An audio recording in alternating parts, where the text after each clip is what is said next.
Wilson on my bedroom wall. For those of you who don't know, Harold Wilson was a Labour Prime Minister during the 1960s and 1970s.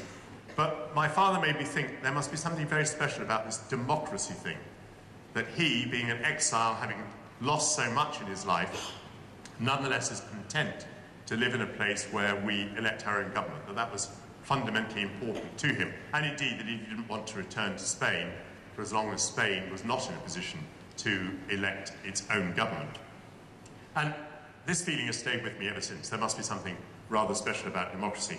And I recognise that people have become sceptical about it and cynical about it, and as a politician for many years, I dare say that I have played my part in leading people to feel sceptical and cynical about it, and yet I do believe that democracy has great merits and great values.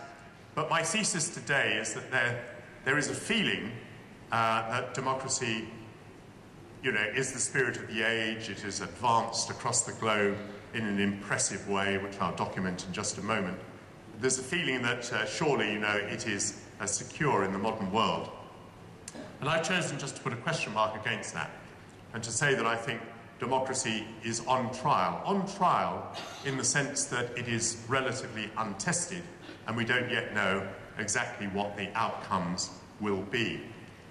I mean, just to jog back to the moment of my father's and George Orwell's participation in the Spanish Civil War, the uprising there was on the 18th of July 1936, and in the Times of London, a leading article appeared in the following month in August, and the article said that Spain's experiment with republican parliamentary democracy had scant success.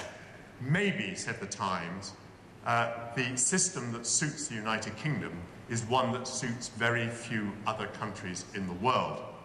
Interesting that the assumption in 1936 was not that democracy was on some kind of roll, or that it was the natural institution for most countries in the world.